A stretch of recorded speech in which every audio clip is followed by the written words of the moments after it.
Друзья, приветствую всех. Это «Система», канал оперативной и качественной аналитики. Разбираем то, что действительно важно. Что общего между американским морпехом, депутатом британского парламента, ну и, например, брюссельским клерком из Еврокомиссии? Ответ простой и неожиданный. Им всем уже запретили пользоваться ТикТоком. Запад объявляет войну китайской соцсети, у которой по всему миру уже более миллиарда пользователей. ТикТок в шаге от тотального бана в США. Работу платформы уже ограничили или вовсе запретили официальные органы Евросоюза из десяток европейских стран, но также Новая Зеландия и Канада. Пока запрет касается госслужащих и военных, но вероятно, что это только начало.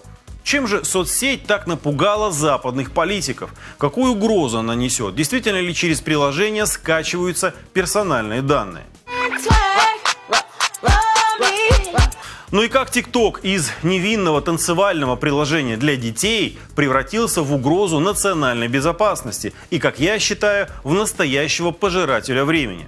Кстати, если не знали, то в самом Китае абсолютно другая версия ТикТока. Об этом обязательно расскажу сегодня, но еще попробую разобраться, почему ТикТок массово блокирует украинских блогеров, пытающихся донести миру правду о войне. Друзья, обязательно досмотрите это видео до конца, пишите ваши версии в комментариях. Поехали!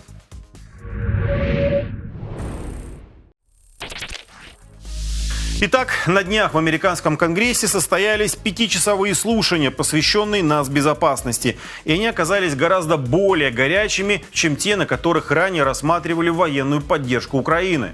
Ну и все потому, что перед конгрессменами давал показания не клерк из Госдепа, а Шоу Цзи Чу, гендиректор ТикТока, мегапопулярной соцсети среди американских подростков. Один за другим конгрессмены засыпали его вопросами о том, с какой целью соцсеть собирает так много данных о своих пользователях. Ну а некоторые чуть ли не прямо обвиняли в шпионаже в пользу Китая. ТикТок — это оружие, которое китайская коммунистическая партия использует для манипуляций и шпионажа. Ваше заверение, что власти Китая никогда не просили у компании передать им данные американцев, нелепы и смешны. Алгоритмы ТикТока рекомендуют подросткам видео, которые создают и усугубляют стресс, пропагандируют самоубийство, членовредительство и расстройство пищевого поведения. Ваша технология буквально ведет людей к смерти. Мы должны защитить своих детей от компаний из биг-теха вроде вашей, которые продолжают манипулировать ими ради собственной выгоды. Еще лет так 10 назад американские политики серьезно нервничали из-за китайских комплектующих в телефонах и компьютерах. Теперь же из-за китайской соцсети. Масло в огонь накануне слушаний подлил шпионский скандал вокруг ТикТока. Оказалось, что китайская компания ByteDance, собственник соцсети, организовала слежку за несколькими журналистами из ведущих американских изданий. Эти репортеры хорошенько покопались во внутренней работе компании, поскольку информацию им сливали сотрудники ТикТока. В китайском офисе IT-гиганты решили выявить этих кротов, но и с помощью своего же приложения начали сравнивать геолокацию журналистов и сотрудников компании. Мол, нигде ли они точно не могли пересечься. Это произвело эффект разорвавшейся бомбы. ФБР начал расследование, но влиятельный сенатор Марк Рубио и вовсе предложил запретить работу приложения в США. Деятельностью ТикТока обеспокоенный ЦРУ, его директор Уильям Бернс, тот, который заранее разоблачил планы Путина напасть на Украину, высказался об угрозе довольно-таки прямо. Ситуация вызывает искреннюю озабоченность у правительства США, поскольку материнская компания TikTok является китайской компанией. Китайское правительство может настаивать на извлечении личных данных многих пользователей TikTok в любой стране. Хорошая ли идея запретить TikTok? Это должны решать законодатели и политики.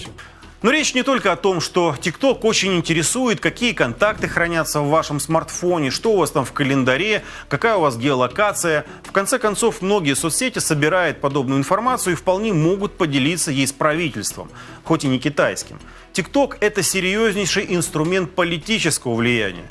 Совсем недавно американские сенаторы прямо спрашивали директора Федерального бюро расследований Кристофера Рэя, может ли Китай использовать TikTok, чтобы посеять вражду между американцами, или же убедить их в том, что Тайвань принадлежит Китаю.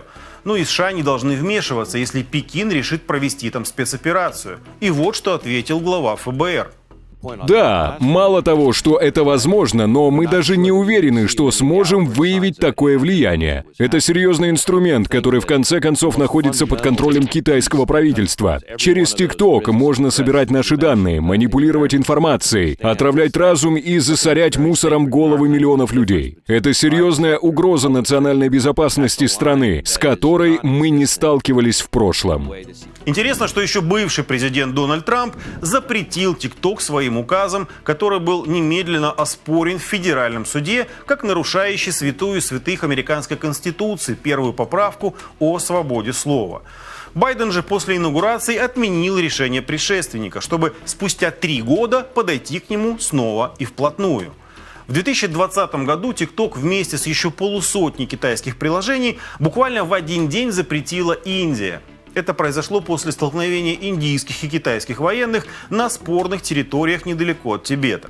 Тогда погибли 20 индийских солдат. В Дели заявили, что соцсеть – это угроза суверенитету и целостности страны. Работу платформы уже ограничили ряд американских штатов, официальные органы Евросоюза, с десяток европейских стран, Новая Зеландия и Канада. Пока запрет касается только госслужащих и военных, но вероятно, что это только начало. Решение ограничить TikTok может быть первым шагом к дальнейшим действиям. Вероятно, новость о том, что федеральные служащие больше не могут использовать соцсеть на своих рабочих телефонах, подтолкнет многих канадцев, от бизнесменов до частных лиц, задуматься о безопасности своих собственных данных. И они, возможно, сделают выбор. Ну а как же на все это реагирует сама компания «Официальный Пекин»? Спикер китайского МИДа упрекнул Запад в том, что там намеренно подавляет компания-конкурента, прикрываясь вопросами нацбезопасности. Мол, какой же тогда открытый рынок? Странная позиция, если учесть, что китайская компартия запрещает работать в своей стране таким гигантам, как Facebook, Google и даже Википедия. При этом сам Китай, как констатируют многие западные обозреватели, уже превратился в гигантский цифровой концлагерь. В Поднебесной работают системы распознавания личностей, у правоохранителей есть базы данных о гражданах, доступ к их переписке, даже истории покупок и передвижений. Для этого китайские власти используют искусственный интеллект и нейросети. Система глобальной слежки по-китайски может наказывать за неправильное поведение. Например, запретить гражданину покупать билеты на транспорт, заблокировать банковский счет или посадить на карантин. Но недавно западных пользователей буквально шокировало видео, снятое в одном из китайских городов. Пешеход, переходя дорогу в неположенном месте, получает не только штраф, но и публичное осуждение. Камеры идентифицируют нарушителя и выводят его имя и фотографию на большие экраны. Все это как доска позора советских времен. Далее поговорим о том, как работают алгоритмы ТикТока, кто ими управляет и почему соцсеть массово блокирует украинских пользователей, меня и каналы системы в том числе. Досмотрите это видео до конца, это того стоит.